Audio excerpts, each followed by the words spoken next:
Bonjour tout le monde. Donc, on va reprendre rapidement, sans attendre, avec une nouvelle session. Et cette fois, on va enchaîner avec la leucémie lymphoïde chronique. Donc, sans trop tarder, je vais faire appel à professeur Braun, qui est hématologue clinicienne à l'Institut Jules Bordet de Bruxelles, pour nous parler de la place de la calabrutinib dans le traitement de la LLC en première ligne. À vous la parole, professeur Braun.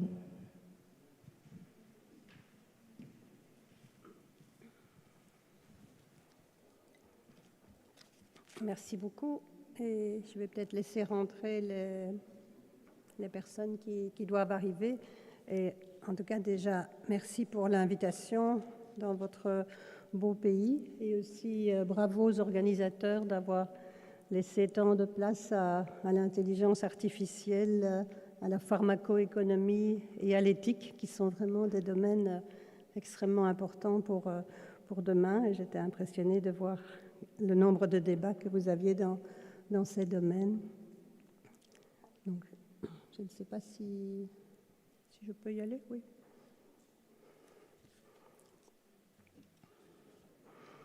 Donc voilà, donc on m'a demandé de vous parler de la calabrutinib, son rôle dans la leucémie lymphoïde chronique, et je remercie AstraZeneca de m'avoir invité et surtout à parler de la leucémie lymphoïde chronique, qui est une maladie qui me passionne depuis 30 ans, et je vais essayer de vous faire partager cette passion et comment les inhibiteurs de BTK ont une place vraiment extrêmement novatrice et importante dans cette pathologie.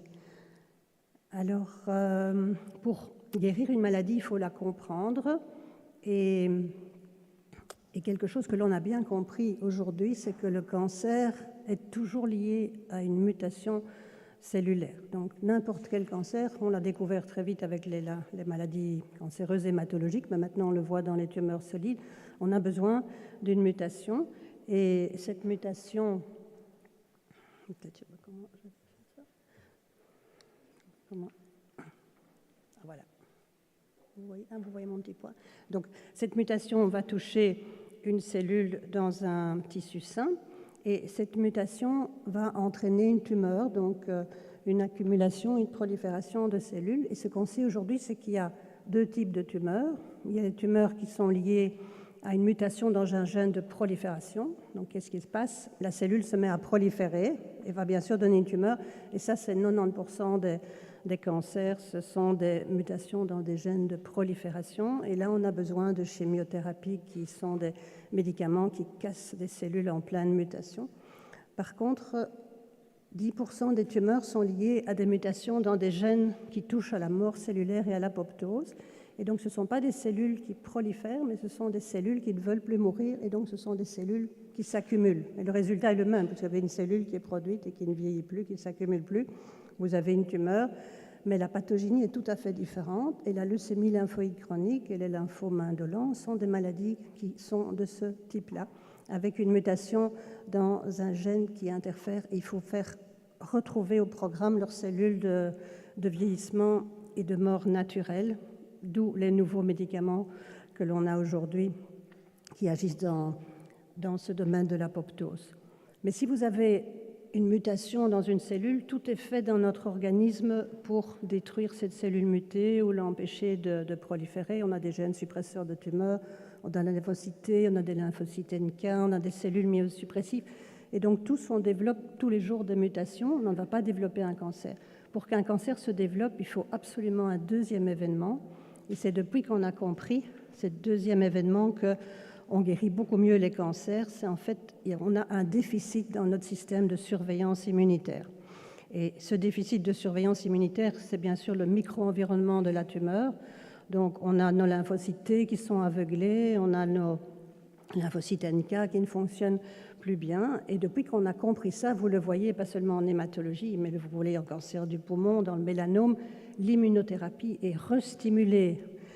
Notre système immunitaire dans le micro-environnement devient vraiment critique pour la réponse tumorale. Et quand la cellule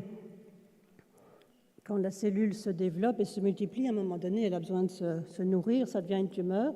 Et donc, dans le micro-environnement, outre le fait que vous avez vos sentinelles qui sont tout à fait aveuglées par la tumeur. Vous avez la tumeur qui aspire les vaisseaux, donc c'est ce qu'on appelle la néo-angiogénèse.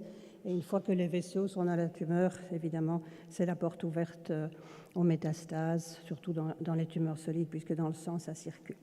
Donc ça, on met en place, c'est quoi un cancer? C'est une mutation et un déficit dans notre système de surveillance. Alors, qu'est-ce qu'elle a de particulier, la leucémie lymphoïde chronique? Vous savez que c'est une pathologie cancéreuse du lymphocyte B, et donc elle exprime des marqueurs B, comme le CD19. Elle est soit kappa, soit lambda. Le CD20 est exprimé aussi, puisque c'est un lymphocyte B, mais pas de manière très importante. Et les caractéristiques qui font que le laboratoire va vous répondre c'est une leucémie lymphoïde chronique, c'est qu'il exprime le CD5. CD5, c'est tout à fait aberrant, c'est un marqueur de lymphocyte T, n'a rien à faire sur le lymphocyte B. Donc si vous avez un lymphocyte B qui exprime le CD5, c'est quelque chose de tumoral. Le CD23, qui est un marqueur de leucémie lymphoïde chronique, est en fait, dans la vieille nomenclature, un récepteur de faible affinité à l'IgE, que nous avons décrit d'ailleurs dans les années 80. C'est nous qui avions été les premiers à découvrir que le CD23 est un marqueur de leucémie lymphoïde chronique. Et alors un nouveau marqueur qui est le CD200. Le CD200, maintenant, est un marqueur qui fait partie du panel des leucémies lymphoïdes chroniques. Alors pourquoi c'est important? C'est que si vous avez un patient qui se présente avec une leucémie lymphoïde chronique, mais un CD20 de forte expression, vous devez avoir l'attention attirée. C'est probablement un lymphome du manteau leucémisé. Vous devez aller plus loin dans la nomenclature et demander la cycline D1. Si vous avez un CD200 qui est négatif dans une leucémie lymphoïde chronique, attention, ce n'est pas normal, il faut aller plus loin dans la mise au point, c'est probablement une héricelle leukémia et il faut demander le gène BRAF de la leucémie lymphoïde chronique. Donc on a vraiment bien progressé et on sait exactement bien caractériser déjà au phénotype la leucémie lymphoïde chronique.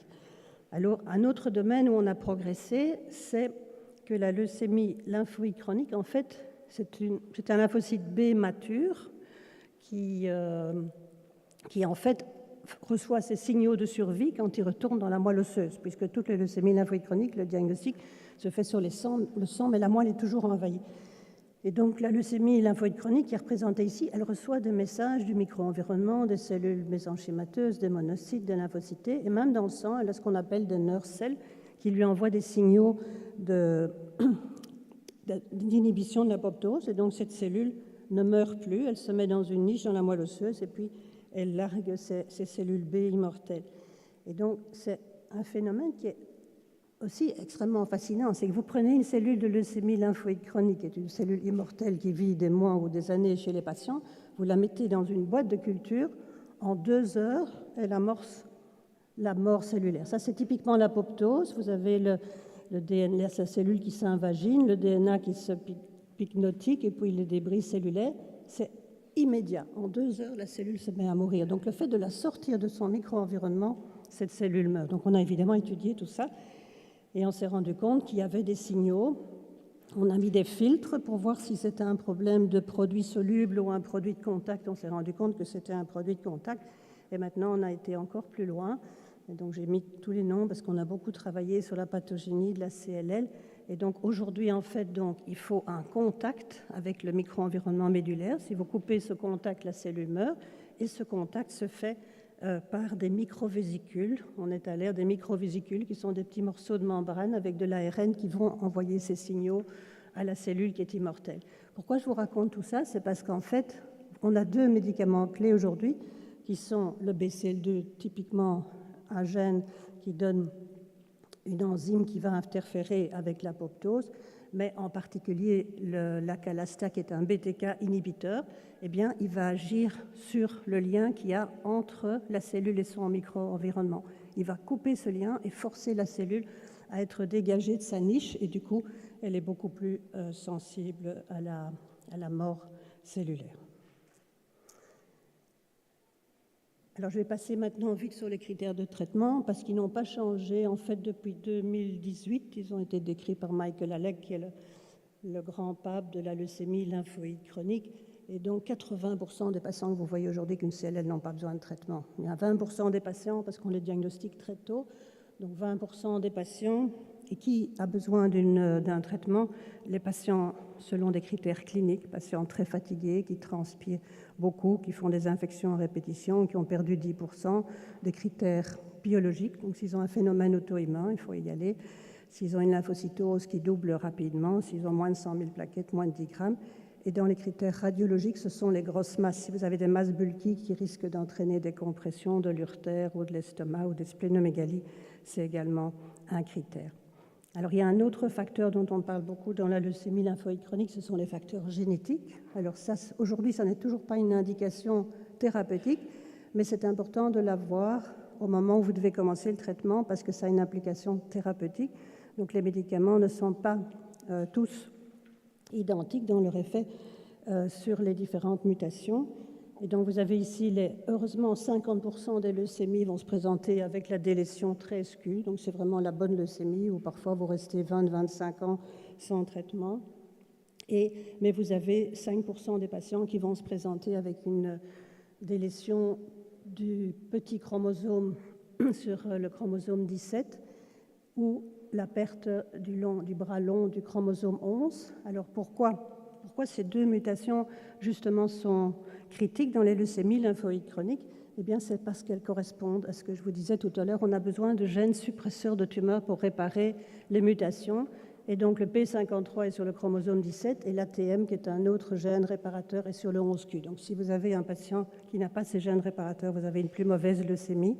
Et c'est dans ces leucémies de mauvais pronostic que l'ACALA s'est vraiment montré supérieur aux autres médicaments. Et donc maintenant, je vais vous parler du traitement. Et là, on est vraiment, moi qui suis en hématologie depuis très longtemps, je peux vous dire que j'ai connu la période où on n'avait que le leukéran. J'ai vu arriver la fludarabine en études cliniques. Donc on a d'abord eu une première partie dans les armes thérapeutiques qui étaient de la chimiothérapie pure. Mais comme je vous l'ai dit, ce n'est pas une maladie qui prolifère, c'est une maladie qui ne veut plus mourir. Donc, on a besoin de médicaments et on a progressé que quand on a eu la fludarabine. La fludarabine, c'est vraiment une chimiothérapie qui ne fait pas tomber les cheveux. Ce n'est pas une chimiothérapie qui agit sur la prolifération, elle agit sur la mort cellulaire. Donc, c'est le premier médicament qui a été utile. Et puis, on a rapidement eu les associations chimiothérapie-immunothérapie avec le CLL14 de Michael Halleck qui a révolutionné la leucémie lymphoïde chronique. Mais aujourd'hui, je suis là pour vous parler des nouvelles thérapies ciblées. Et donc, on a les BTK inhibiteurs, avec celui qui a révolutionné, qui est l'ibrutinib, qui est arrivé il y a 10 ans maintenant. Il fête ses 10 ans et très rapidement suivi par l'acalabrutinib. 2-3 ans après, on a eu l'acalabrutinib qui a été FDA approved, qui est aussi un inhibiteur, je vais y revenir. Et on a eu les nouveaux inhibiteurs de BCL2, auxquels on ne croyait pas au début parce que personne ne parlait du BCL2 dans la leucémie lymphoïde chronique. Mais finalement, ce n'est pas une mutation, c'est une surexpression du BCL2 et donc les BCL2 sont aussi extrêmement utiles. Alors j'ai vu dans d'autres présentations que vous faites aussi confiance aux guidelines américains, NCCN. Et c'est vrai que moi je trouve aussi, on a des guidelines, on a CLL fait par les HA, fait par l'ESMO, fait par la société belge, la société française, tout le monde va à ces guidelines. Mais les guidelines américaines prennent en fait toutes les situations en considération. Et donc, qu'est-ce qu'ils proposent aujourd'hui en première ligne dans une CLL qui n'a pas l'anomalie 17P, puisque ça, c'est vraiment une maladie très particulière et très agressive? On a le choix entre l'acalabrutinib, donc un inhibiteur de BTK, plus ou moins associé à l'obinutuzumab. Pourquoi plus ou moins? C'est parce que les études ont montré que si vous ajoutez une immunothérapie de type anti-CD20, l'obinutuzumab, c'est le super rituximab, on a une progression-free survival qui est améliorée, mais la survie n'est pas changée. Donc, tout dépend si vous avez accès aux médicaments ou pas. Et l'alternative, c'est le venetoclax obinutuzumab, donc l'association qui avait été prônée par les Allemands avec leur CLL14. Je vais tout de suite arriver.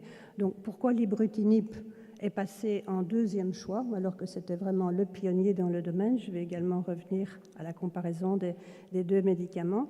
Et donc, l'avantage de la classification américaine, c'est qu'il prend en considération les pays qui n'auraient pas accès à ces nouvelles molécules qui coûtent quand même, je ne sais pas combien ça fait en dirhams, mais en euros, ça fait entre 4 000 et 8 000 euros par mois. Et Et donc, il considère, si un patient est muté, je ne vous ai pas parlé des mutations, parce que justement, le status mutationnel n'a plus aucune importance si vous traitez avec des inhibiteurs de BTK ou de BCL2. Par contre, si vous êtes obligé de faire la chimiothérapie, alors c'est intéressant d'avoir le status muté, parce que les patients mutés, fit, qui n'ont pas de contre-indication à la fludarabine, peuvent encore être guéris par l'association RFC. Donc, si vous êtes dans un pays qui n'a pas accès à toutes ces molécules, le RFC reste un bon traitement et peut même guérir aujourd'hui la leucémie lymphoïde chronique. Alors, on a aussi des associations pour des patients moins fit, qui sont bendamustine rituximab ou bendamustine obinutuzumab, qui reste un traitement aussi utile, mais qui ne donne pas du tout les mêmes durées de réponse sans rechute. Donc, rapidement, tout ce qui est association BCL2 et immunothérapie, vous en entendrez plus parler dans la session qui suit, mais toutes les associations sans chimio se sont montrées supérieures à la chimio immuno. Mais c'est difficile aujourd'hui de montrer un bénéfice en survie, mais en durée de réponse, il y a vraiment, c'est toujours impressionnant. Ce qui a été montré dans ces études comparées à la chimio-immunothérapie comme le RFC, c'est que le status mutationnel, dont on a parlé beaucoup pendant des années, n'a plus d'importance. Quand vous donnez un traitement avec des thérapies ciblées plutôt que de la chimio-immunothérapie, vous ne devez plus vérifier le status mutationnel. Pour le TP53, ça reste une mauvaise maladie, mais avec les nouveaux inhibiteurs de BTK, on efface un peu le mauvais pronostic de cette mutation. Alors, ce qu'on a appris aussi, parce qu'au début, personne n'y croyait, mais plus vous descendez dans la maladie résiduelle indétectable, ce qu'on a de plus en plus avec ces nouvelles molécules et qu'on n'avait finalement jamais avec les chimio-immunothérapies, c'est que vous avez des durées de survie significativement supérieures. Donc, si vous avez la chance d'avoir accès à un labo qui vous donne la maladie résiduelle, si vous avez une maladie résiduelle détectable à 10-4 plutôt que 10-2, vous voyez que vous améliorez la survie du patient. Ça, c'est bien démontré. Donc, on arrive maintenant au BTK qui nous intéresse plus aujourd'hui. Et donc, la première grosse étude est cette étude publiée dans le New England Journal of Medicine qui comparait l'ibrutinib et le chlorambucil chez des patients âgés, fragiles. Et donc là, c'était vraiment la première fois qu'on voyait un médicament qui a révolutionné. On a eu un bénéfice en survie. Bon, c'est un peu manqué de cette étude parce que comparer l'ibrutinib au chlorambucil que plus personne ne donnait, c'était un peu un résultat facile. Mais quand même, c'était la première fois. Alors, il y a une grosse étude dont je vais vous parler plus en détail avec l'acalabrutinib. Et donc, ibrutinib, rituximab, il n'y avait pas de bénéfice d'ajouter une immunothérapie.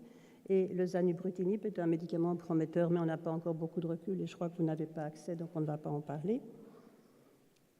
Par contre, cette étude acalabrutinib, plus ou moins obinutuzumab versus le chlorambucil obinutuzumab, je vais y revenir tout de suite. Donc, toutes les études avec un BTK inhibiteur plus ou moins immunothérapie se sont également montrées supérieures à la chimiothérapie et tous les traitements que l'on avait auparavant. Alors, quelle différence il y a entre le calcans et l'ibrutinib et pourquoi le calcans est en train d'évincer tout doucement l'ibrutinib? C'est une question de toxicité. Il est beaucoup plus spécifique, vous voyez ici, en termes de BTK et d'autres kinases. L'ibrutinib, il est un inhibiteur de la bruton tyrosine kinase, mais il interfère avec d'autres kinases, et les kinases, ce sont des enzymes qui sont parfois utiles dans l'organisme et qui sont d'ailleurs responsables de la toxicité cardiaque. Le BTK, donc, il est plus spécifique et il a la même efficacité sur le BTK inhibiteur. Et donc, quand on voit les BTK inhibiteurs dans le temps, voilà, pour toute première étude avec BTK versus chlorambucil, on a comparé l'ibrutinib avec le bendamustine rituximab avec le chlorambucil gazivaro. Donc, chaque fois, le BTK inhibiteur gagne la bataille en termes de progression-free survival. En termes de survie, c'est toujours difficile, sauf cette étude-là, mais là, il s'était mis vraiment dans des conditions idéales pour réussir. Et si vous regardez cette étude que je vais vous détailler avec l'acalabrutinib plus Gazivaro comparé au Gazivaro-Le-Guérand dans une population extrêmement large. Vous voyez qu'elle n'a rien à pâlir devant l'ibrutinib. Les résultats sont excellents. Et donc, c'est une très grosse étude de plus de 500 patients. Dans un groupe, il y avait le calcance en monothérapie. Dans un groupe, il y avait le calcance couplé une immunothérapie. Et c'était comparé à chlorambucil obinutuzumab. Pourquoi chlorambucil obinutuzumab? C'est parce qu'à l'époque, c'était le standard chez les patients qui étaient un peu fragiles. Et la grosse majorité de nos patients CLL en plus que 65 ans ont des comorbidités. Et donc, ça permettait d'inclure un maximum de patients. Et ils ont inclus également des patients qui avaient de la délétion 17P.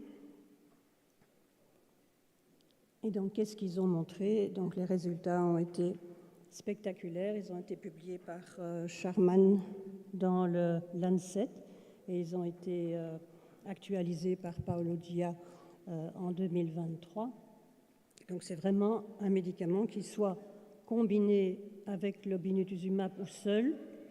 Il est nettement supérieur au Leguérand Gazivaro, qui était le traitement recommandé pour les patients. Donc, on avait une diminution de risque de production de 90%. Mais comme je vous l'ai dit, montrer un bénéfice en survie, ça reste difficile parce que les patients qui n'ont pas répondu à Leguérand Gazivaro sont ensuite traités par un inhibiteur de BTK et donc là, ils récupèrent en termes de survie.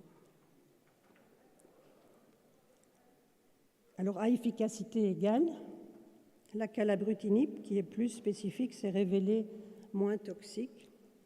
Et donc là, ce qui a frappé d'emblée les médecins qui donnaient l'ibrutinib, c'est le nombre de problèmes cardiovasculaires. Et plus vous avancez dans le temps, et plus vous avancez en âge, plus vous avez des problèmes cardiovasculaires. On a eu des fibrillations auriculaires, l'anémie est plus sévère avec l'ibrutinib comparé l'hypertension. Avec l'ibrutinib, c'est vraiment un message, prenez l'attention de vos patients. Il y a plus de 20% des patients qui développent de l'hypertension sous ibrutinib et ça ne fait qu'augmenter avec les années. Vous avez plus de saignements avec l'ibrutinib qu'avec l'acalabrutinib. Par contre, ce qui est tout à fait spécifique de l'acalabrutinib, si vous ne l'avez jamais utilisé, c'est qu'il donne des maux de tête. Et donc, les patients, quand ils prennent leur pilule, ont des maux de tête, mais ce sont des curieux maux de tête, ce sont des céphalées qui répondent à la caféine. Donc, si vous leur dites de prendre une tasse de café le matin, et s'ils ne boivent pas de café, une gélule de caféine, et ça répond aussi au dafalgan, et curieusement, ça passe avec le temps. Mais donc, ça, il faut prévenir les patients que c'est le médicament qui va leur donner cet effet secondaire.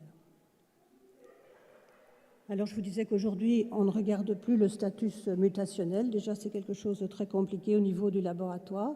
Mais sauf si vous devez donner de la chimiothérapie, l'ancien RFC, ça ne va pas vous aider à prendre une décision thérapeutique. Vous avez ici, avec ou sans mutation, les patients qui sont traités par des BTK, ils ont exactement le même pronostic.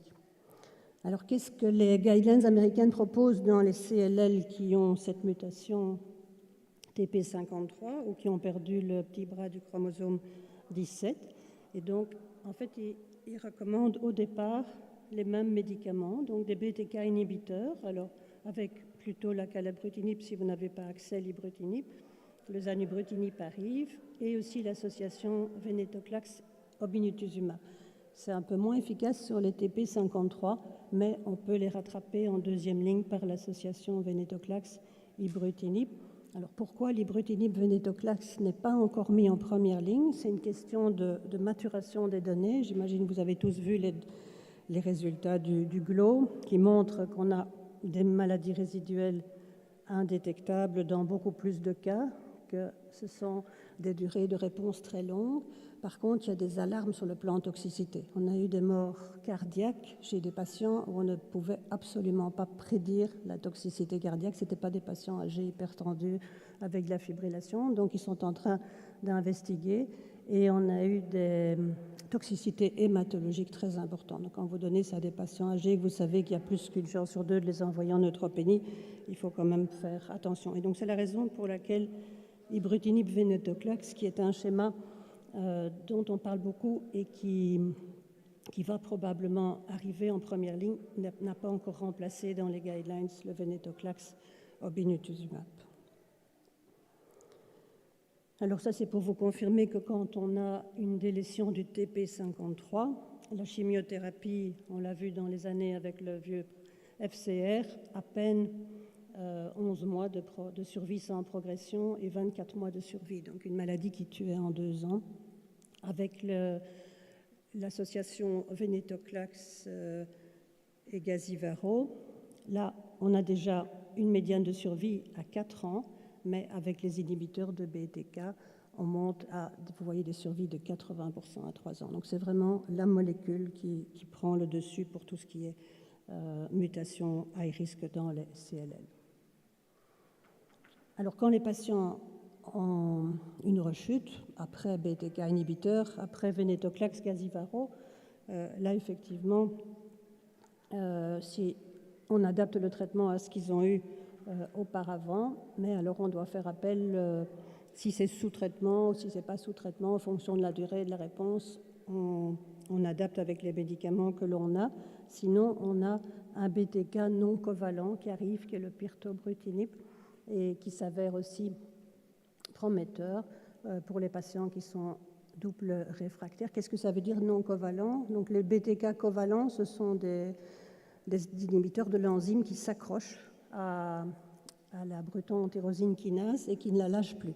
Quand c'est non covalent, c'est comme si vous avez un velcro, vous pouvez le prendre, l'enlever et le remettre. Et donc c'est probablement aussi un peu moins toxique quand c'est non covalent. Donc on parle beaucoup actuellement du pirtobrutinib, mais il n'est pas du tout encore disponible. Alors, quand on doit reprendre de l'ibrutinib ou de la calabrutinib après en avoir donné auparavant, il faut toujours s'assurer que le patient n'a pas développé une mutation. Donc, aujourd'hui, on a accès à la recherche de la mutation contre le BTK ou contre le PCL gamma 2, qui sont des enzymes que le BTK inhibiteur doit accrocher. Si vous avez une mutation, vous allez perdre votre temps et à ce moment-là, il faut passer à d'autres médicaments. Alors, une autre étude qui est évidemment très importante pour la calabrutinib, c'est que c'est difficile de comparer head-to-head ibrutinib et acalabrutinib, mais ils ont quand même réussi à le faire, mais dans une situation de relapse. Et John Bird aux États-Unis a publié en 2021 la comparaison entre l'acalabrutinib en monothérapie, qui se donne 2 fois par jour, et l'ibrutinib en monothérapie chez des patients qui n'avaient pas progressé sous un inhibiteur de BTK, donc ce n'étaient pas des patients réfractaires, et qui étaient des patients avec ou sans la délétion 17P ou 11Q. Et donc là, les résultats sont extrêmement parlants. Donc en termes d'efficacité, les 2 médicaments sont tout à fait équivalents. Alors bien sûr, si vous avez un médicament qui est équivalent en efficacité, mais qui est meilleur en efficacité, c'est normal qu'il prenne la place de l'ibrutinib aujourd'hui. Alors la 3e étude dont je dois vous parler, c'est comment se comporte la calabrutinib dans des situations de relapse réfractaire au Venetoclax qui aurait été donné en première ligne. Et donc là, il y a une étude qui compare la calabrutinib avec une association qui était laissée au choix de l'investigateur, soit le vieux bendamustine rituximab, soit l'idélalysib rituximab, qui sont des médicaments qu'on donne plus beaucoup en première ligne. Donc l'idélalysib, je ne sais pas si vous l'avez eu au Maroc, c'est un inhibiteur de PI3K, mais qui n'a pas fait une longue vie parce qu'il était très toxique sur le plan digestif. Donc il est encore disponible, mais en tout cas, il n'est pas approuvé. Et donc cette étude a également montré, comme on est en retard, on va accélérer, mais donc cette étude a également montré que même en situation de rechute réfractaire au Venetoclax, vous voyez que le calcans permet quand même 73%, diminue de 73% le risque de progression comparé à ce qu'on avait à l'époque comme meilleur traitement. Donc je vais, si j'ai encore 5 minutes, je vais vous parler des patients âgés, parce que ça, c'est le gros de notre population. La leucémie lymphoïde chronique est une pathologie qui touche les gens âgés. Les gens âgés. Vous voyez, en moyenne, c'est 72 ans, mais si vous regardez l'âge où on commence le traitement, c'est même 3-4 ans de plus. C'est souvent en moyenne, c'est 75 ans dans les études. Et c'est très, très rare les patients qui sont diagnostiqués en dessous de 55 ans. Vous voyez, à peine 10% des CLL sont capables de recevoir des traitements agressifs. Alors, comment est-ce qu'on décide quand vous avez un patient âgé? Là, il y a le fameux algorithme de Balducci qui fait la différence entre les patients tout à fait fit, ça vous les voyez tout de suite quand ils entrent devant votre cabinet de consultation, et les patients tout à fait fragiles, à l'opposé. Alors, c'est quoi un patient fragile dans la définition de Balducci? C'est un patient qui est en perte d'autonomie, donc c'est des patients qui sont incapables de vivre seuls, des patients qui font des chutes ou qui ont des difficultés à marcher, des patients incontinents, des patients dénutris, des patients qui se négligent dans leur alimentation ou dans leur habillement, des patients qui ont des troubles cognitifs qui peuvent aller jusqu'à la démence. Si vous avez un seul de ces signes-là, vous êtes devant un patient gériatrique. Alors, comme on l'a dit, il faut penser à la société et au coût-bénéfice pour le patient, mais aussi au coût-bénéfice pour la société. Donc ça, ce sont des patients où on ne recommande absolument pas de donner des médicaments qui coûtent 5 000 €, mais on ne peut pas non plus les laisser. Donc on a toujours accès au leukéran qui va diminuer la masse tumorale. Alors, comment on fait la différence entre les fit et les unfit? Donc, les patients qui sont fragiles, les patients, il faut faire très attention. Là, et donc, si vous aimez cet aspect d'investigation de la fragilité, il y a un très bel article qui vous dit comment investiguer la fragilité chez les patients avec des pathologies malignes. Et on a également publié un Frailty Score qui montre que, indépendamment de toutes les caractéristiques de la maladie, le patient a une espérance de vie très courte et donc il ne faut pas s'acharner avec des médicaments chers. Alors, comment on voit si le patient est fit ou fragile? Il faut quatre domaines. L'évaluation fonctionnelle, ça vous allez tout de suite voir, c'est le PS du patient et s'il est capable de manger tout seul, de s'habiller tout seul, de gérer ses comptes. L'évaluation physiologique, et donc là vous devez investiguer les comorbidités, surtout les problèmes cardiaques et surtout les problèmes rénaux, c'est ça qui va vous orienter pour les traitements. Et attention aux médicaments, beaucoup de patients âgés prennent des antidépresseurs, des somnifères, et ça interfère très fort avec tous les nouveaux médicaments. Voir s'ils se négligent d'un point de vue nutritionnel et être sûr qu'on n'est pas dans des patients gériatriques. Investiguer leur évaluation cognitive. Les patients âgés sont très doués pour cacher leur déficit cognitif, mais si vous avez un médicament oral, vérifiez quand même que votre patient est capable de gérer les effets secondaires et alors voir aussi si le patient n'a pas de problème pour payer ses transports, s'il a des membres de la famille qui peuvent le conduire à l'hôpital, s'il y a un effet secondaire, sinon vous n'allez pas donner un médicament qui peut induire une toxicité si vous savez que personne ne pourra le conduire à l'hôpital. Et donc ça, je vais passer vite parce qu'on en a déjà parlé, c'est les études mais qui ont été centrées sur les patients âgés. Ce qu'il faut absolument faire avec les patients âgés, c'est se préoccuper de ce que le patient âgé attend d'un traitement. Et donc, ce que le patient âgé attend d'un traitement, c'est qu'il y ait le moins d'effets secondaires possibles, c'est qu'on n'induise pas des hospitalisations pour septicémie ou pour fibrillation et qu'il ne perde pas son autonomie, que le traitement ne fasse pas qu'il se retrouve hospitalisé. Et donc, chez les patients âgés, si le patient est fragile ou pas, mais que vous décidez, c'est extrêmement important de préserver sa qualité de vie. Donc, s'il est anémique, le PO fonctionne très bien. S'il est hypogammaglobuline, les immunoglobulines à haute dose préviennent les pneumonies. Les facteurs de croissance fonctionnent très bien et toujours vaccinés. Vaccin, vous en avez entendu parler. Prévenir les effets secondaires, donc être très attentif sur le plan neurologique, sur le plan cardiaque, bien surveiller les patients, rythme cardiaque, tension artérielle, et toujours diminuer les corticoïdes au maximum. Chez les patients âgés, les corticoïdes sont extrêmement toxiques. Et pour évidemment prévenir les morts toxiques, ne commencez jamais un traitement avec 100 000 ou 120 000 globules blancs chez un patient âgé. Donnez-lui 15 jours de leukéran, il va se retrouver à 40 000 et vous pourrez commencer, que ce soit les BTK inhibiteurs ou les anti-BCL2, vous pourrez commencer le traitement avec beaucoup moins de risques qui se retrouvent en soins intensifs et pas oublier les antiviraux, les antibiotiques prophylactiques. On arrive au bout. Voilà. Donc, quand vous avez un patient âgé, c'est un peu plus compliqué. Vous devez, bien sûr, tout de suite voir s'il a une bonne ou une mauvaise leucémie et quel serait le traitement idéal s'il n'était pas âgé. Une fois que vous avez fait ça, vous regardez, est-ce que ce patient est capable de supporter le traitement idéal que vous donneriez à 60 ans? Et donc, vous regardez vite son performance status, s'il est capable de faire toutes les fonctions journalières, s'il n'a pas trop de toxicité cardiaque ou rénale et s'il n'a pas de déficit cognitif. Si tout ça est OK, vous regardez si ce patient n'est pas tout seul à la maison, donc s'il a quelqu'un qui vit avec lui, qui peut le conduire en cas d'accident, s'il n'a pas de problème financier. Et puis vous demandez au patient, surtout quand on a le choix entre un traitement oral en continu ou un traitement avec un ramp-up comme le Venetoclax qui va le faire venir toutes les semaines à l'hôpital de jour, voir si ce patient préfère un traitement continu. Et donc ce n'est qu'après ces 4 étapes que vous allez prendre une décision chez un patient âgé. Et donc, en conclusion, voilà comment nous, on approche les patients chez nous dans l'hôpital, c'est qu'on regarde si la leucémie a besoin d'un traitement. Si la leucémie n'a pas de cytopénie, pas de phénomène humain, pas de symptômes B, à ce moment-là, on ne fait rien, on les surveille, bien sûr. On les surveille en général tous les 6 mois. Si ils ont un critère de traitement, la première chose à vérifier, c'est le TP53 ou le karyotype complexe. Je n'en ai pas parlé, mais s'il y a un karyotype complexe, ça rejoint le groupe de TP53 muté. Ça va d'ailleurs souvent ensemble.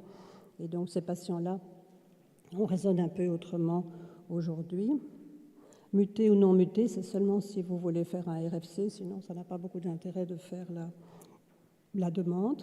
Donc, quand vous avez un TP53 muté, aujourd'hui, la recommandation, c'est un BTK inhibiteur et un BTK inhibiteur en continu. Même si vous donnez Venetoclax plus ibrutinib à durée courte, les patients rechutent très très vite. Donc aujourd'hui, ce qui est recommandé, c'est le BTK en continu. Et comme je vous l'ai dit, l'acalabrutinib, il est aussi efficace, mais il est moins toxique que l'ibrutinib. Donc c'est celui-là qui a la priorité. Alors, si on a des contre-indications absolues à donner un BTK inhibiteur, en première ligne, on recommande aussi aujourd'hui, ça va peut-être changer, l'association Venetoclax obinutuzumab. C'est un peu moins efficace, mais ça va quand même donner une espérance de durée de réponse de 4 ans, alors que dans les autres situations, c'est plutôt 6 à 8 ans. Et on pourra les rattraper après avec les inhibiteurs de BTK.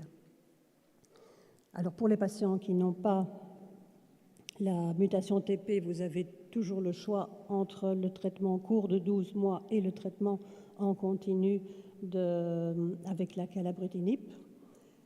Chez les patients qui sont un peu moins fit, on va plutôt donner des traitements de 6 mois, des traitements courts, soit le Rembucil obinutuzumab, qui reste un très bon traitement. Vous pouvez quand même avoir une réponse qui dure 3-4 ans avec le Rembucil obinutuzumab.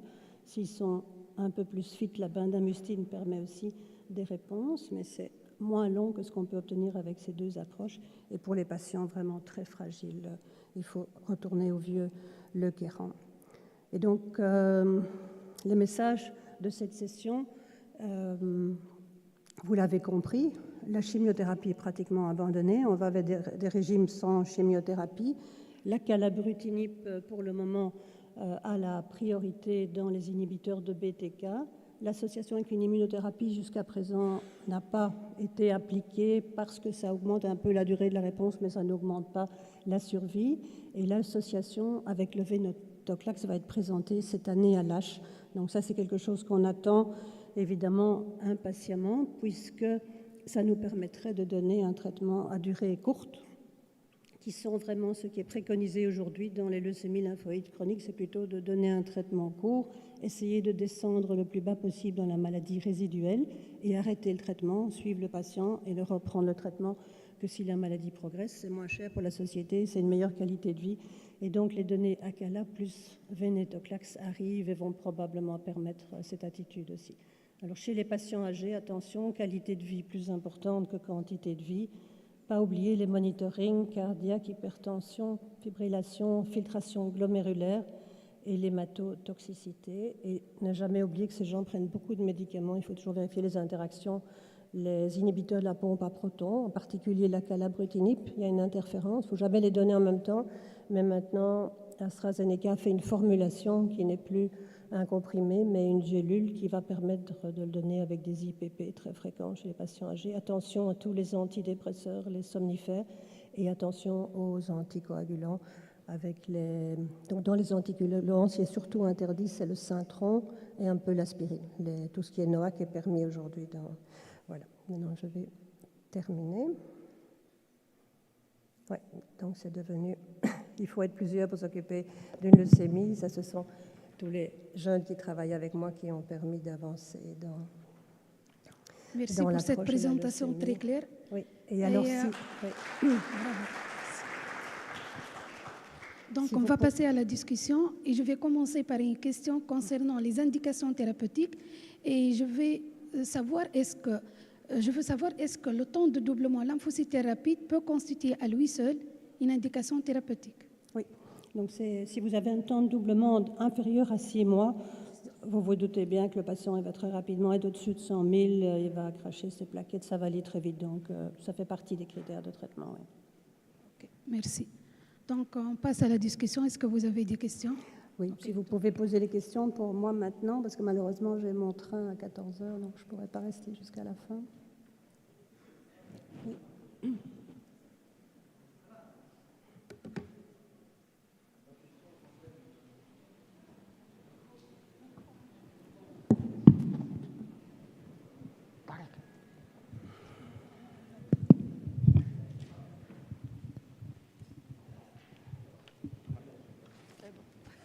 Merci. Ma question concerne l'usage des anti-CD20. Est-ce que vous pensez que l'usage de ces anti-CD20 apporte un plus significatif lorsqu'ils sont associés aux inhibiteurs de BTK ou de BCL2? Et pensez-vous qu'on peut s'en passer? Oui.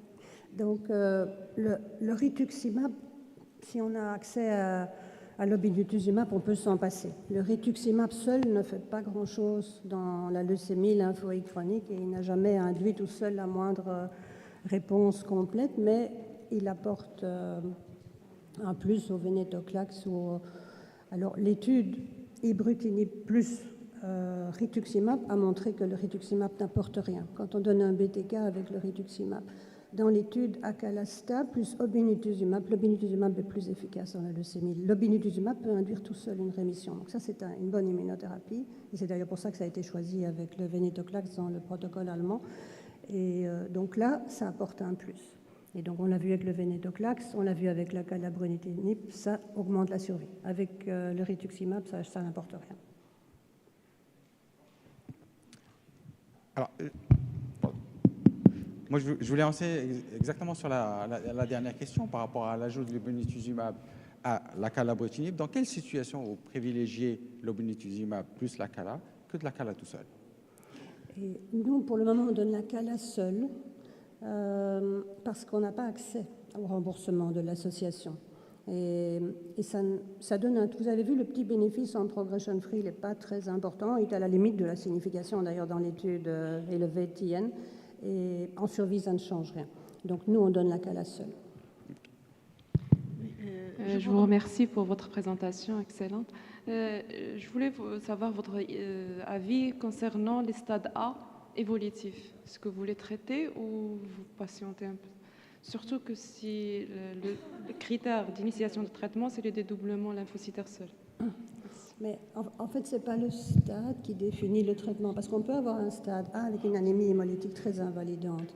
Et si vous traitez que l'anémie hémolytique et que vous ne traitez pas la cause, qui est la leucémie, qui donne l'anémie, vous n'allez pas aider le patient très longtemps. Donc, si vous avez un des critères A, B, C, il faut traiter. S'il vous plaît, j'avais une question par rapport aux inhibiteurs BTK ou anti-BCL2. Par rapport aux interactions médicamenteuses, on sait très bien qu'il y a beaucoup d'interactions avec les médicaments, notamment les antifongiques. Et dans certaines situations, nous avons des patients, bon, quelques-uns, c'est rare, des sous antirétroviraux. Donc, qu'est-ce que vous privilégiez, un anti-BCL2 ou un inhibiteur BTK? Donc, et comment gérer? Est-ce qu'on doit réduire la dose? Est-ce qu'il y a des dosages à faire? Ça, ce sont des situations qui sont un petit peu difficiles à gérer pour les ouais. Malheureusement, on n'a pas les dosages. Donc, si on a vraiment un médicament comme les antirétrovirus, on va privilégier un traitement court et on va privilégier aujourd'hui le venetoclax Casivaro. Bon, demain, si on a vénétoclax acalabrutinib ou vénétoclax ibrutinib, peut-être que c'est celui-là qui va supplanter, mais on va privilégier en tout cas un traitement court, et aujourd'hui, ça sera Avengy quand il y a des grosses interactions médicamenteuses.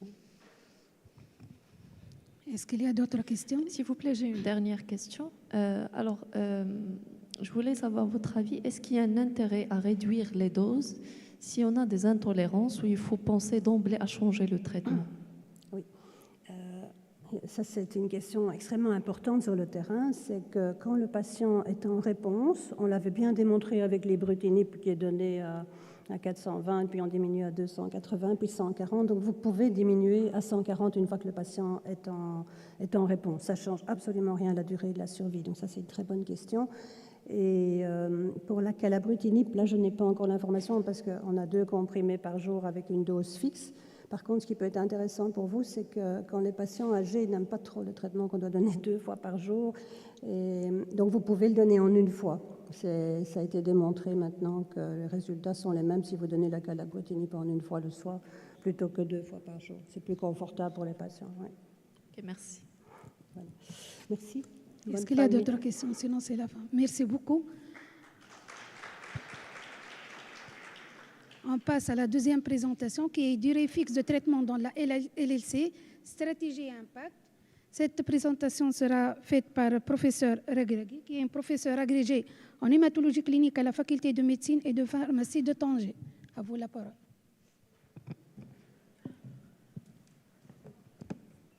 Donc, bonjour à tous, je suis très ravie aujourd'hui pour faire partie de l'équipe des orateurs de ce congrès maghrébin d'hématologie. Et donc là, je vais parler d'un autre concept de traitement de la LSC, qui est le concept de traitement à durée fixe, qui n'est pas nouveau. L'immunochimiothérapie a toujours été à durée fixe, mais là, à l'ère des nouvelles thérapies.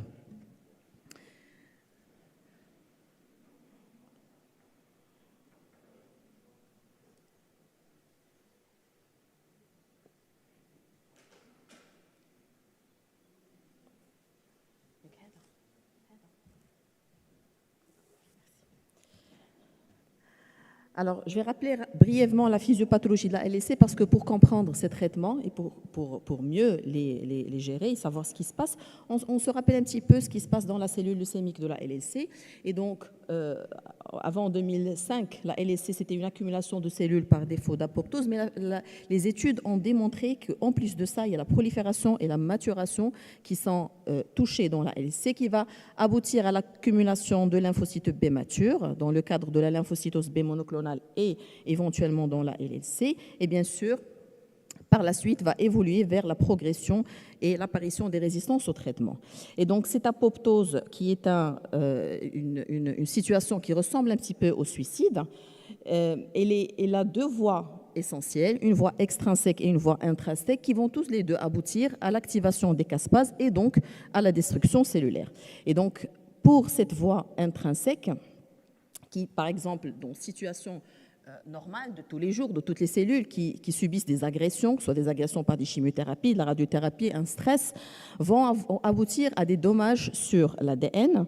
Et c'est au niveau de la mitochondrie que tout se passe. Alors, qu'est-ce qu'on a? On a la PCCON3, qui est une protéine qui agit aussi bien sur les protéines pro-apoptotiques et anti-apoptotiques pour créer cet équilibre entre la vie et la mort de manière physiologique. Et donc, dans la mitochondrie, ce qui se passe, c'est que lorsque la cellule est endommagée, il faut s'en débarrasser. Et donc, pour s'en débarrasser, la PCCON3, elle vient pour inhiber la BCL2, pour que le BAX va arriver sur la mitochondrie, où il va y avoir une libération de cytochrome C dans l'espace intermédiaire. Et ce cytochrome C qui va activer l'apoptosome, celui-là va activer la caspase 9 qui va par la suite déclencher la mort cellulaire.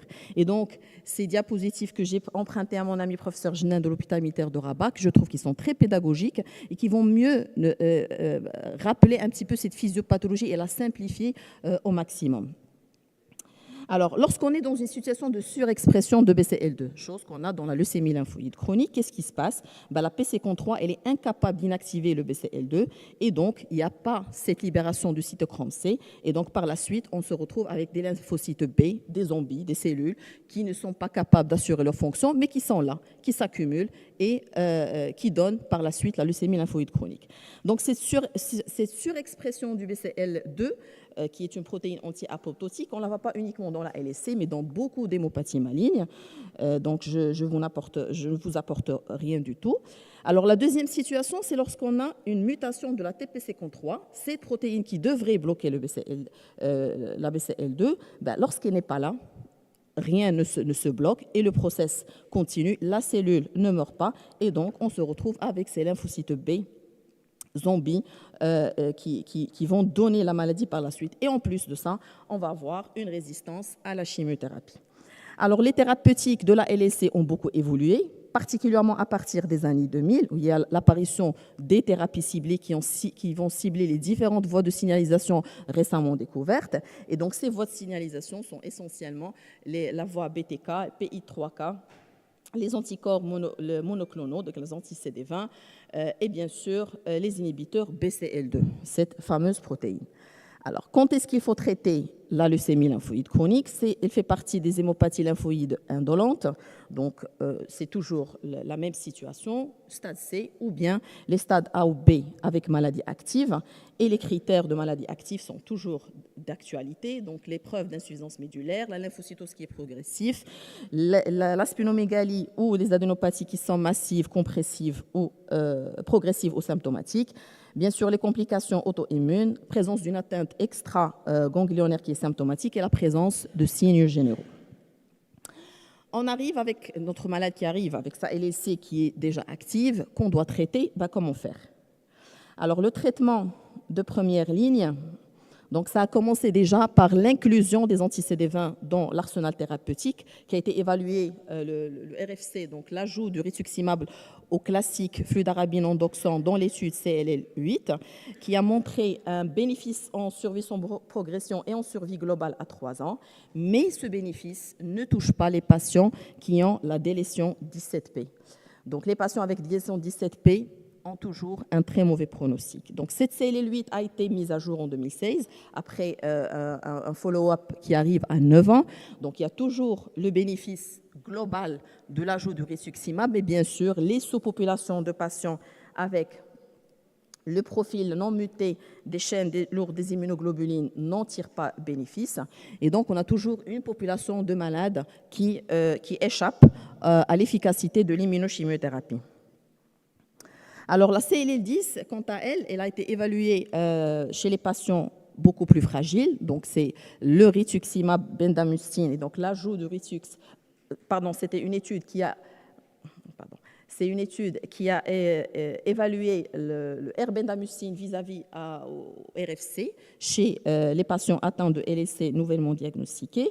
Donc, en matière de survie sans progression, le RFC fait mieux, mais en analysant les sous-groupes selon l'âge, donc la R-bendamustine est beaucoup plus intéressante parce qu'elle est beaucoup moins toxique chez les patients âgés de plus de 65 ans. Et justement, c'est ce CLL10 qui a validé la R-bendamustine comme traitement de choix chez les patients âgés de plus de 65 ans. Alors, le R-chlorambucil, puisque le chlorambucil est un grand classique de la LSC et des hémopathies lymphoïdes indolentes, donc dans cette étude-là, qui avait comme premier objectif évaluer la safety de l'association R-chlorambucil chez les patients qui sont fragiles, donc un profil de toxicité qui est très toléré, et donc la majorité de ces effets indésirables étaient de grade 1-2, ce qui a permis de retenir le R-chlorambucil comme traitement pour les patients qui sont fragiles. Donc c'est le traitement des patients fragiles. Alors le deuxième anti-CD20, c'est l'obinutuzumab, qui a été évalué dans l'étude CLL11 en association au chlorambucil. Donc, c'est une association chez des patients qui sont fragiles et on voit clairement que le bras obinutuzumab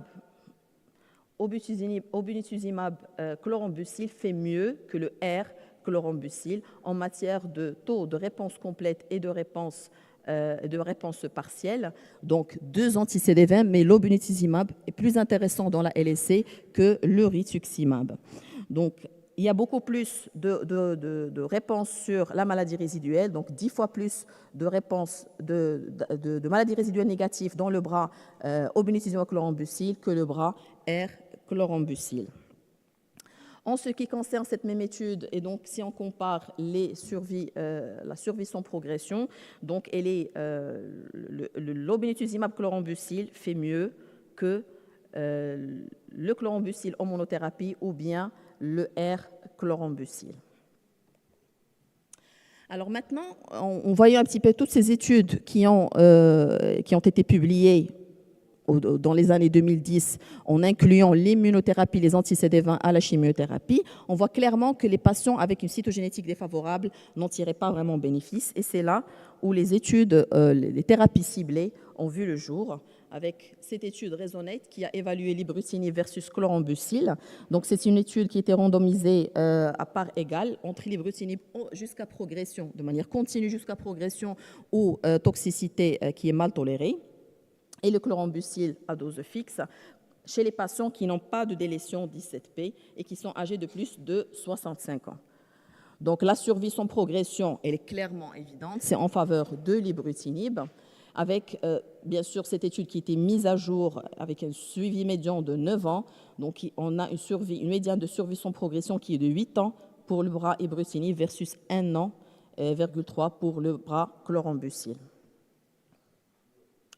Alors, lorsqu'on voit en profondeur sur cette étude, donc on voit que chez les patients qui ont un statut non muté, tirent bénéfice de l'ibrutinib, contrairement au chlorambucil, avec une survie sans progression à 7 ans qui est de 58% versus 14%, ce qui est très intéressant. Et même chez les patients qui ont la délétion 11q22, l'ibrutinib fait mieux que le chlorambucil chez cette population à cytogénétique défavorable. Alors, pour ce qui est de la réponse globale, l'ibrutinib fait beaucoup mieux que le chlorambucil, avec un profil de toxicité, là qu'on découvre sur ces études-là, un profil de toxicité particulièrement cardiaque et digestive à titre de diarrhée, de fatigue et de taux. Donc la deuxième étude, qui est l'étude Alliance, qui a évalué l'Ibru versus association Ibru-Ritux, et bien sûr le bras de contrôle, c'est le Ritux-Benda, chez les patients nouvellement diagnostiqués âgés de plus de 65 ans, qui n'ont jamais été traités. Et bien sûr, l'ibrutinib, c'est un traitement au long cours jusqu'à progression ou toxicité mal tolérée, et dont le critère d'évaluation initiale, c'était la survie sans progression.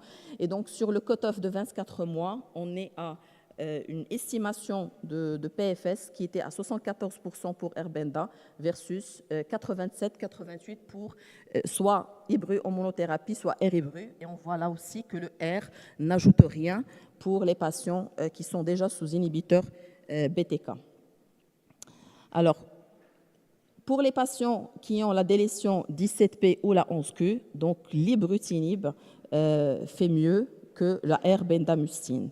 Donc là, avec ces études-là, on voit clairement, et même cette troisième étude qui évalue l'ibru-obinutuzumab versus chlorambucil obinutuzumab, toujours l'ibrutinib à traitement au long cours, enfin jusqu'à progression ou toxicité qui est mal tolérée, mais cette fois-ci, c'est une étude qui a été évaluée chez les patients qui sont fragiles.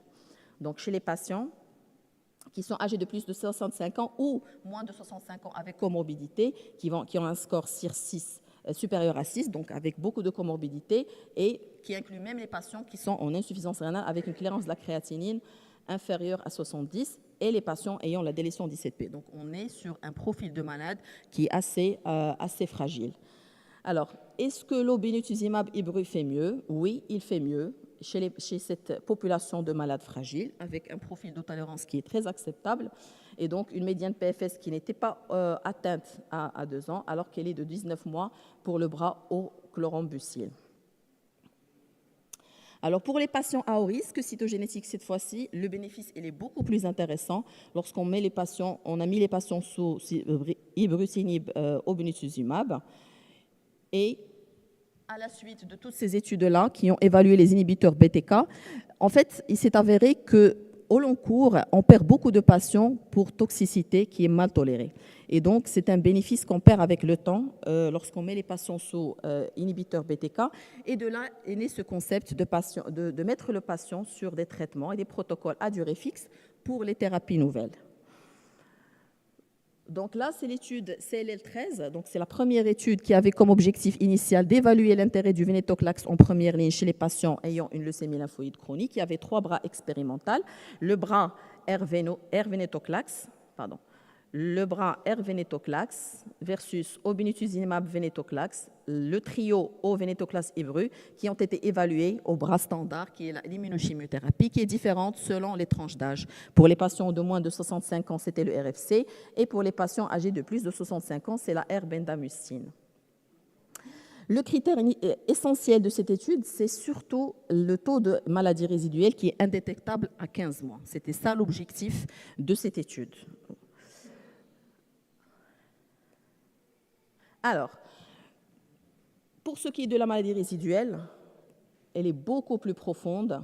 On obtient une MRD négative chez 92% des patients sous le trio versus 86% des patients, ça bien sûr à 15 mois de traitement. Et pour la MRD, à la fin de restaging des malades, on est à 76 versus 37 pour l'immunochimiothérapie. Et bien sûr, l'équivalent de cette maladie résiduelle, c'est la réponse selon les critères IWCLL. Bien sûr, on a beaucoup plus de réponses complètes dans le trio veneto-obinutuzumab ibrutinib. Alors, pour ce qui est de la survie sans progression, bien sûr, elle va suivre. Et donc, le trio Ibru, obinutuzumab, venetoclax fait mieux. Il y a une survie sans progression qui est la plus intéressante.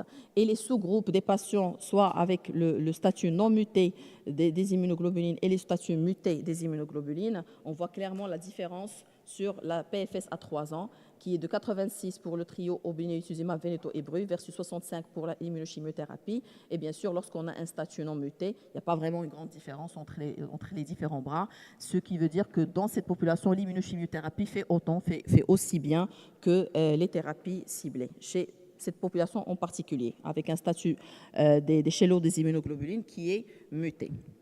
Alors, après, il y a l'étude CLL14 qui arrive, et cette fois-ci, elle va comparer les 2 bras, obinutuzumab veneto versus obinutuzumab chlorambucil, sur une durée de 12 cycles. Donc, 1 an de traitement réparti comme suit. Donc, on a 6 cycles veneto-obinutuzumab, ensuite veneto en monothérapie pendant 6 cycles, et au chlorambucil pendant 6 cycles, suivi de chlorambucil en monothérapie pendant 6 cycles. Et donc, l'âge médian des patients il est de 76 ans, avec une durée médiane assez intéressante de 76 ans. Donc, c'est une étude qui a été actualisée et mise à jour tout récemment. Donc, les patients inclus, c'est des patients assez fragiles, avec un score CIRS qui est supérieur à 6 et une insuffisance rénale chez certains.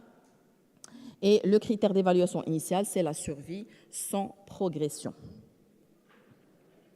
Alors, le veneto-obinutuzumab fait mieux, beaucoup mieux, avec beaucoup plus de réponses complètes et de réponses partielles par rapport au chlorambucil obinutuzumab. Et en ce qui concerne la survie globale, on voit que les courbes, elles sont à peu près les mêmes au départ, mais à un certain moment, elles se distinguent. Et on va voir pourquoi. Alors, la survie sans progression à 12 mois, elle est presque semblable. D'accord. Donc, au moment où les malades sont sous traitement, donc les 12 premiers cycles du traitement, et puis on arrête. Et lorsqu'on arrête, il y a toujours une survie sans progression qui est plus intéressante dans le bras obinutuzumab venetoclax que dans le bras obinutuzumab chlorambucil, avec une survie médiane de 76 mois versus 36 mois pour l'obinutuzumab chlorambucil. Donc, même lorsqu'on arrête le traitement, c'est là où l'intérêt et le bénéfice apparaît de l'association obinutuzumab venetoclax, où il y a ce maintien de réponse le plus longtemps possible. Et donc, la mise à jour de cette survie sans progression à 6 ans trouve toujours le bénéfice, avec à peu près la moitié des patients qui sont toujours en rémission à 6 ans de l'arrêt du traitement, contre 21% sous obinutuzumab chlorambucil. Alors, ce bénéfice, il est toujours là, même chez les patients qui ont un statut non muté des chaînes lourdes des immunoglobulines, et même pour les patients qui ont la TP53 qui est mutée, ou bien ils ont la délétion 17P. Donc, l'obinutuzumab venetoclax fait mieux au cours du traitement et même après l'arrêt du traitement. Là aussi, on le voit, au départ, il y a un chevauchement et superposition des courbes, mais à l'arrêt du traitement, le bénéfice est plus apparent pour le bras veneto-obinutuzumab. Alors, ce qui est intéressant aussi dans cette étude CLL14, c'est la profondeur, c'est la maladie résiduelle au cours du traitement et après le traitement. Donc, le veneto-obinutuzumab donne beaucoup plus de MRD négatif, d'accord, même lorsque le malade arrête son traitement. Donc, on a un MRD négatif sous traitement, mais après l'arrêt du traitement, les patients qui obtiennent une MRD négative sous traitement, beaucoup d'entre eux arrive à maintenir cette MRD négatif, et plus elle est maintenue, plus la rechute est repoussée. Et ça, c'est un grand gain, parce que la discussion ou ce qu'on craignait sur ces traitements à durée fixe, c'est que probablement si on arrête, le malade va rechuter rapidement. Eh bien non, ce n'est pas le cas. Les malades gardent cette très bonne réponse sur la maladie résiduelle par rapport au bras chlorambucil obinutuzumab. Alors, le profil de toxicité, donc il y a le syndrome de lyse tumorale qui est classique chez les patients sous venetoclax. Et bien sûr, ce qu'il faut surtout souligner, c'est la toxicité hématologique, particulièrement les neutropénies et donc le risque infectieux qui est beaucoup majoré dans le bras obinutuzumab venetoclax. Donc, c'est des malades qui sont très, très fragiles par rapport aux autres patients. Alors, le délai avant le prochain traitement, ça c'est un indicateur d'efficacité au long cours et d'efficacité maintenue même après l'arrêt du traitement. Donc, la durée avant le prochain traitement n'était pas atteinte au moment du cut-off de l'étude pour le bras obinutuzumab venetoclax, alors qu'elle est de 52 mois pour le bras obinutuzumab chlorambucil. Donc, je rappelle, on parle sur un délai de suivi qui est de 72 mois, donc qui est de 6 ans. Alors, les taux de MRD, avec le temps, ils s'accumulent et donc il y a un gain, même après l'arrêt du traitement. Il y a des malades qui n'étaient pas en MRD profonde, qui s'approfondit avec le temps. Et donc là, on le voit sur ce tableau. Donc, 42% des patients atteignent un taux de 10 à la puissance moins 6. Alors, et on est sur une croissance et un gain cumulatif de MRD négatif pour les patients sous obinutuzumab venetoclax. Alors, cette deuxième étude, elle vient aussi évaluer ce traitement à durée fixe chez les patients ayant une LLC nouvellement diagnostiquée, avec bien sûr des malades qui sont fragiles, avec un CIR supérieur à 6, et elle compare l'ibru-veneto, donc l'association de deux thérapies ciblées versus au chlorambucil, et donc, mais chez des patients qui n'ont pas la délétion 17P, et la stratification se fait sur la 11Q22 et sur le statut muté ou non muté des chaînes lourdes des immunoglobulines. Donc, pour l'association ibru-venetoclax, c'est bien sûr pour éviter le syndrome de lyse tumorale. Donc, il va y avoir un pré-traitement par l'ibru pendant 3 cycles. Et ensuite, on va introduire le venetoclax pour un total de 12 cycles. Donc, cette étude aussi, le bénéfice, il est toujours là. Et donc, surtout pour les sous-populations de patients qui ont un statut non muté des chaînes lourdes des immunoglobulines. Et donc, ce schéma, il a permis de réduire le risque de progression et de décès chez 74% des patients par rapport au schéma au chlorambucil. Et bien sûr, un taux estimé de la survie sans progression qui est de 84% versus 63% pour le bras au chlorambucil. Alors, le délai avant le prochain traitement est aussi intéressant chez cette population. Donc, il est de 87% versus 54%. Et la survie sans traitement, il est aussi à peu près de moitié. On perd les patients en fil de course en faveur du bras ibrutinib venetoclax. Et donc, c'est une association qui permet de prolonger ce délai avant le prochain traitement. Et donc, ce qui est très intéressant pour nos patients. Alors, une association de deux thérapies ciblées, est-ce que c'est plus toxique, autant toxique ou moins toxique? Qu'en est-il? Il y a toujours les infections qui arrivent en premier. Donc, on est sur des malades qui sont très fragiles sur le plan immunologique, qui sont fragilisés par le traitement. Et bien sûr, le profil de toxicité cardiaque qui est connu de l'ibrutinib, qui est toujours là, et les diarrhées qui sont beaucoup plus importantes dans le bras ibru-venetoclax. Donc, il y a quand même 2 patients qui ont abandonné le traitement pour fibrillation auriculaire, et au bout des 3 cycles, même si l'introduction du venetoclax elle était tardive, il y a quand même 2 patients qui ont développé un syndrome de lyse tumorale parce qu'ils ont une charge tumorale qui est élevée. Pour ce qui est des tumeurs secondaires, donc, ils sont à hauteur de 7,5% pour le bras ibru versus 9,5% pour le bras au chlorambucil. Alors, l'étude Captivate, cette fois-ci, il va évaluer l'association ibru-venetoclax, mais dans l'objectif et dans l'optique d'évaluer le taux de réponse complète et bien sûr la maladie résiduelle qui est indétectable. Donc, c'est une étude qui va intéresser les patients admis pour LSC nouvellement diagnostiqués, qui ont une maladie évolutive, qui sont assez âgés, de 70 ans au moins, bien sûr, et le pré-traitement par ibrutinib sur 3 cycles. Ensuite, l'ajout du venetoclax avec un ramp-up sur 5 semaines, 12 cycles au total. Alors, qu'est-ce qui nous fait sortir cette étude? Alors, une durée médiane de 61 mois, donc on est sur 5 ans d'évolutivité. Donc la survie globale, elle atteint les 5 ans et demi, d'accord, et qui était de 67%, avec un taux de survie qui était de 96%. Donc c'est une association qui est très efficace chez cette population, d'accord. Et bien sûr, les patients qui ont la délétion 17P ou la mutation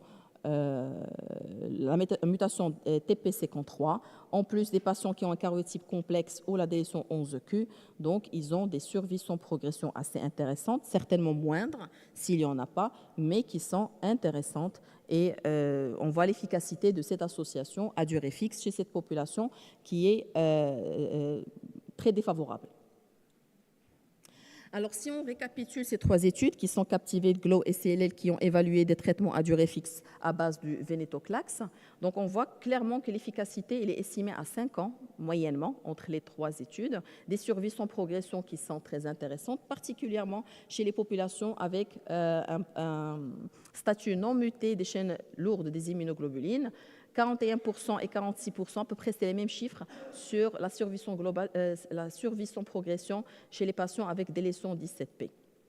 La durée avant le prochain traitement sont également très intéressantes, qui témoignent de la profondeur de la réponse à ces traitements et donc beaucoup plus de malades qui obtiennent la maladie résiduelle négative. Pour ce qui est des profils de toxicité, ils s'alignent tous sur la neutropénie fébrile.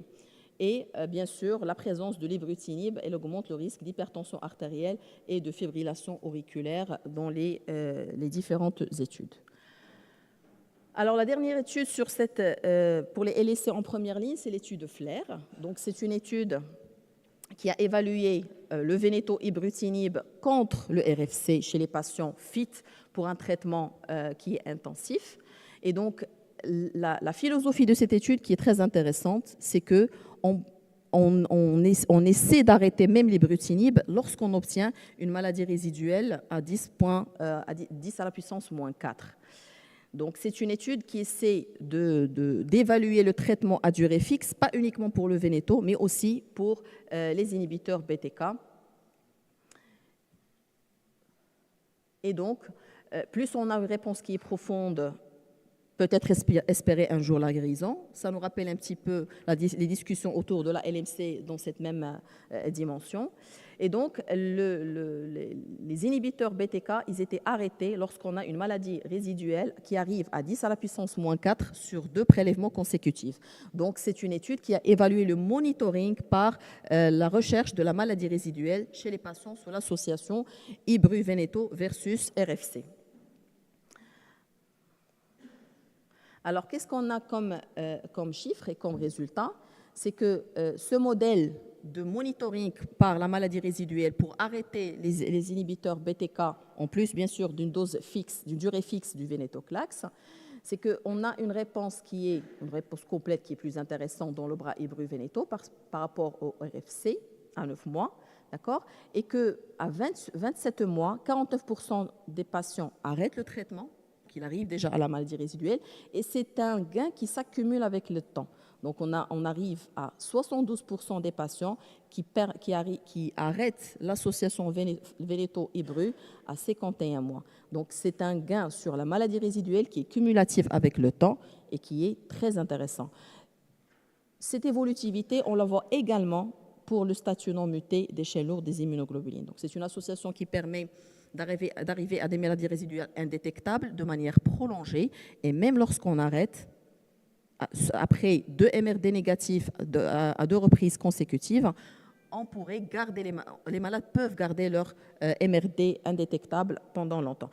Je ne l'ai pas mentionné tout à l'heure, mais les patients qui avaient des MRD qui se repositivent reprennent l'ibrutinib par la suite. Alors pour ce qui est de la survie sans progression et de la survie globale, donc clairement, l'Ibru-Veneto fait mieux, il donne des survies sans progression à 3 ans de 97%, d'accord, versus 76%. Et pour ce qui est de la mortalité, donc il y a nombre de décès dans le bras Ibru-Veneto était de 9, donc 2% versus 7% pour le bras RFC. Donc je le rappelle, ça reste une chimiothérapie assez toxique.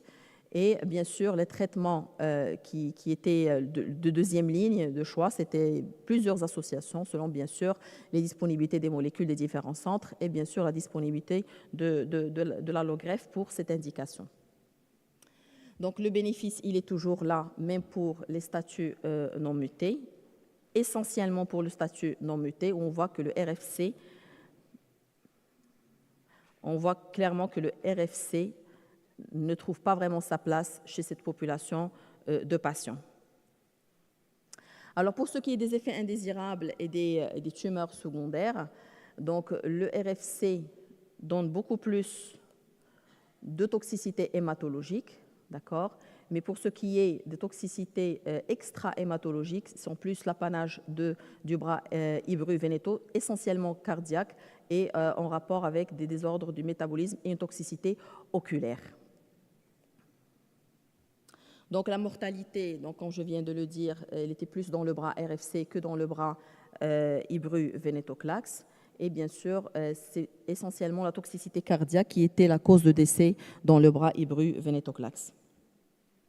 Alors tout ceci nous amène aux guidelines, à la mise à jour des guidelines de l'ESMO 2024, qui cette fois-ci, elle inclut le haut Venetoclax avec un grade 1A en traitement de première intention pour les patients qui ont un statut muté sans la délétion 17P et qui gardent toujours la immunochimiothérapie qui est intéressante pour ce groupe de patients. Sinon, pour les patients qui ont un statut non muté, l'association Ibru-Venetoclax passe au premier rang comme indication privilégiée chez les patients qui sont fit pour une immunochimiothérapie, bien sûr prendre en considération le terrain cardiaque des patients. Donc, lorsqu'on a le choix entre un traitement à durée fixe et un traitement à durée illimitée, bien sûr, il faut favoriser les traitements à durée fixe parce que ça permet de gagner et de garder cette arme thérapeutique pour probablement une rechute ultérieure qui serait tardive et reprendre la même thérapeutique. Donc, ça, c'est une carte en faveur des traitements à durée limitée. Bien sûr, pour les patients, la majorité des patients qui n'ont pas le statut TP53 muté, il faut privilégier bien sûr les traitements à durée, privilégier les traitements à durée limitée, et pour ceux qui ont la TP53 mutée, il faut privilégier les inhibiteurs BTK en première intention. Pour les patients en rechute réfractaire, donc je ne vais pas vraiment trop m'étaler là-dessus, je vais souligner 2 études, particulièrement l'étude Murano. Donc c'est une étude qui a évalué l'association R-Veneto versus R-Benda sur une durée fixe de 2 ans, donc 24 cycles de Venetoclax. Et donc dans l'objectif initial, c'est la survie sans progression évaluée par les experts. Et donc, dans cette étude, la MRD ne détermine pas la durée du traitement. Donc, ce n'est pas un monitoring par MRD, mais c'était un point à évaluer, c'est un endpoint secondaire de cette étude. Donc, quelle que soit la MRD, on continue les 24 mois du Venetoclax.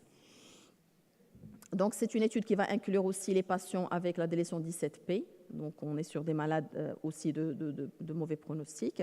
Et donc, la survie sans progression, elle est en faveur du bras R-Veneto. Et donc, l'ajout de l'anti-CD20 Ritux fait mieux pour les patients, mieux que le vénétoclax en monothérapie, mais bien sûr beaucoup mieux que la R-bendamustine chez cette population, avec une survie sans progression médiane de 53 mois versus 17 mois, d'accord.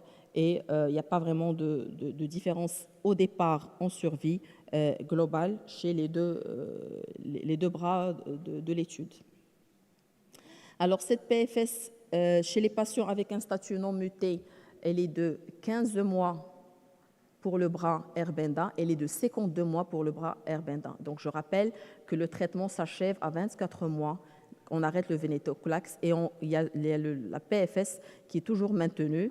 Elle baisse un petit peu, mais elle est maintenue et on est à 52 mois. 50% des patients sont toujours en rémission.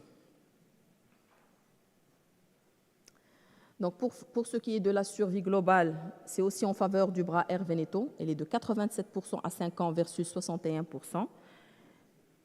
Et même chose pour les patients qui ont la délétion 17P. Donc la médiane de PFS est de 47 mois versus 14 mois pour les patients sous R-bendamustine. Donc le bénéfice sur la survie sans progression, il est toujours maintenu même après l'arrêt du traitement à 24 mois.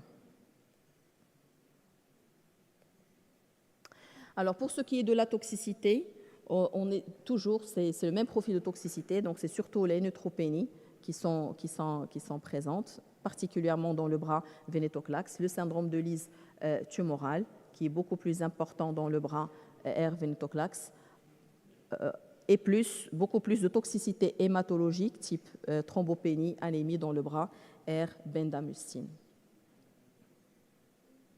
Alors, la deuxième étude, c'est le RESONATE, donc RESONATE 1, qui a évalué l'ibrutinib en monothérapie au long cours versus ofatumumab. Et donc là aussi, ça inclut les patients qui ont la délétion 17P et la TP53 qui étaient mutées. Et bien sûr, le bénéfice, tout le bénéfice pour la thérapie ciblée chez les populations particulièrement qui ont la délétion 17P, qui ont obtenu un grand bénéfice en survie. Pour les patients qui ont la délétion 17P, la mutation TP53, la délétion 11Q22 ou bien le statut non muté des chaînes lourdes des immunoglobulines.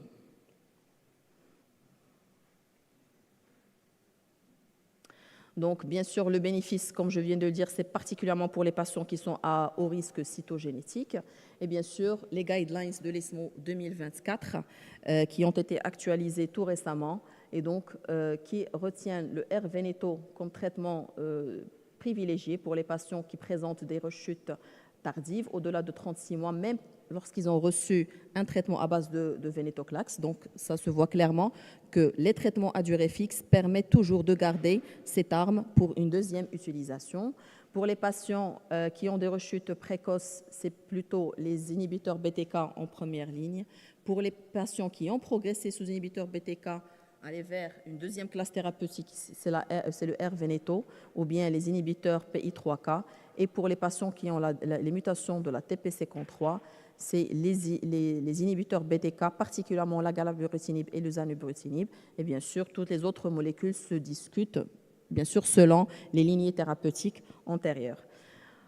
Donc, je vais terminer sur ce tableau qui compare un petit peu l'immunochimiothérapie à la thérapie ciblée de manière globale, où on utilise de plus en plus de thérapies ciblées, vu la facilité et surtout le bénéfice que retrouvent les patients qui ont des profils défavorables, des profils cytogénétiques défavorables. La première barrière d'utilisation, c'est essentiellement le coût. Donc, dans notre pratique au Maroc, on a du mal à avoir ces traitements facilement. On doit toujours passer par des accords dérogatoires de l'ANAM. Il y a le traitement continu et de là, le vénétoclax et les schémas thérapeutiques à base du vénétoclax trouvent tout leur intérêt avec des durées fixes. On est sur cette philosophie des thérapies ciblées qui ciblent les patients qui ont des pronostics défavorables, mais un traitement limité dans le temps. Et je vous remercie pour votre attention.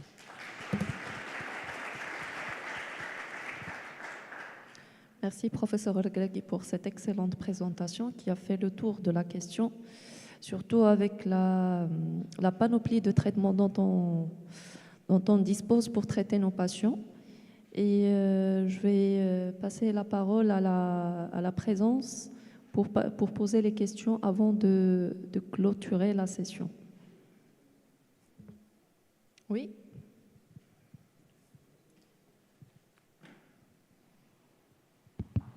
Après tout ce qu'on vient de voir, on ne peut être que convaincu par le traitement à durée fixe. Le problème, c'est que pas mal de molécules ne sont pas disponibles dans nos pays. Et qu'est-ce que vous proposez? Parce qu'il y a des algorithmes proposés par l'ESMO, par le CNN, NCCN. Qu'est-ce que vous proposez comme protocole à durée fixe, adapté à nos conditions locales, aux disponibilités de médicaments, à la prise en charge par les caisses nationales d'assurance maladie? Sur le plan pratique. Justement, malheureusement, dans notre pratique au Maghreb, de manière globale, ce qui nous manque, ce sont les études. Pour défendre toutes les conduites à tenir, on n'a pas le courage de créer nos propres guidelines parce qu'on n'a pas des études de notre terrain, de nos malades, de nos profils moléculaires, de nos profils, de toutes les pathologies en hématologie de manière globale. Et donc, on essaie de s'aligner aux grandes sociétés savantes en hématologie, qu'elles soient européennes ou américaines, mais vraiment, faut vraiment les porter à la pincette, comme vous le dites. Pas toutes les molécules sont là. Donc, déjà, zanubrutinib, les inhibiteurs PI3K, ils ne sont pas là. Et donc, qu'est-ce qu'on fait de manière courante? C'est qu'on est sur l'immunochimiothérapie frontline, c'est ce qu'on a de plus pratique. Mais lorsqu'on a des patients qui ont la délétion 17P, certainement, on doit pousser à aller vers l'association Ibru-Veneto, qui est très intéressant chez ces patients. Ce qui est aussi limitant pour nous, c'est ce monitoring MRD. D'ailleurs, dans les deux études Ibru-Veneto, l'intérêt essentiel, c'était arrêter même l'inhibiteur BTK. Et là, ça nécessite le monitoring MRD, chose qui n'est pas de pratique courante chez nous. Alors, l'idée, j'ai l'impression qu'on est en train de rêver, en fait. On est dans le rêve, on n'est pas dans la réalité. Mais toute réalité commence par un rêve. Et donc, pour arriver à instaurer ces thérapeutiques, il faut pousser vers des indications. C'est l'intérêt du malade qui va pousser les instances à instaurer tout ce qui est MRD, tout ce qui va suivre, en fait, ces thérapeutiques pour qu'ils soient une réalité un jour ou l'autre. Mais de pratique courante, on n'est pas sur l'association Ibru-Veneto, malheureusement. C'est une association qui ne va pas être prescrite dans l'immédiat. Pas du tout, j'imagine. Pour tous les praticiens hémato du Maroc, je ne pense pas que ça va être prescrit dans l'immédiat à cause des contraintes, le coût. Mais si on arrive à faire des études de pharmacoéconomie, arriver à mettre un malade en MRD négatif, pas garantir, mais peut-être rechuter dans 10-20 ans, alors qu'il allait rechuter au bout de 2-3 ans sous immunochimiothérapie, faire ce genre d'études de pharmacoéconomie, certainement, peut-être ça pousserait un petit peu les décideurs à être plus souples sur les accords de remboursement de ce genre de traitement pour les malades, parce qu'on va gagner par la suite un malade qui est autonome, un malade qui est efficace pour la société, qui va payer des impôts, et donc voilà. Oui, professeur Maroufi.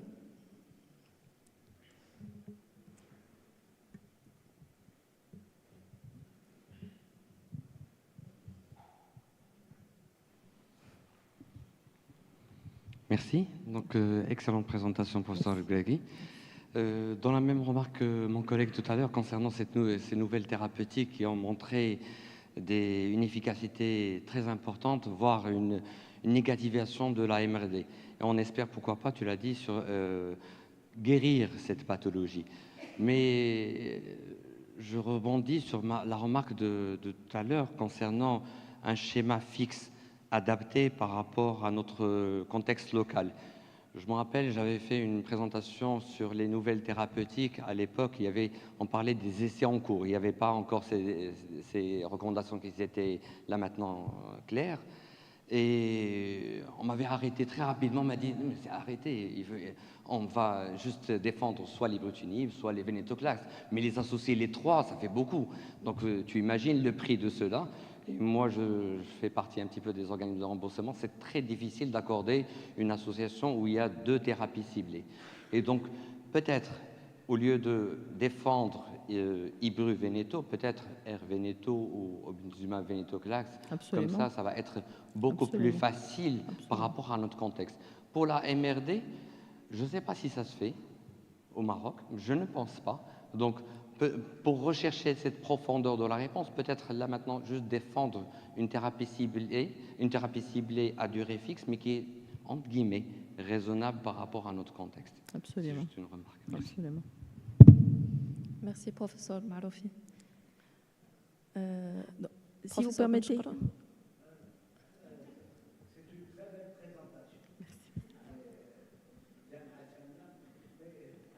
Le rêve.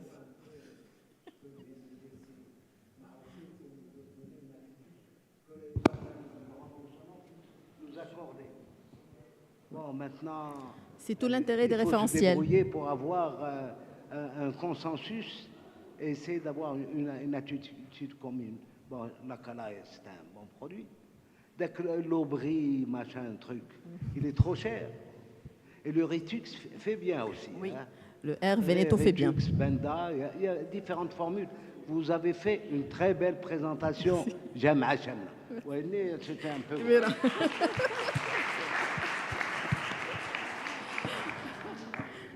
Donc, si vous permettez juste une question, donc je profite de la présence de nos amis tunisiens. C'est juste pour un petit peu avoir votre feedback sur votre pratique courante par rapport à la prise en charge de la LSC. Donc juste dans le cadre du partage, je ne sais pas quelles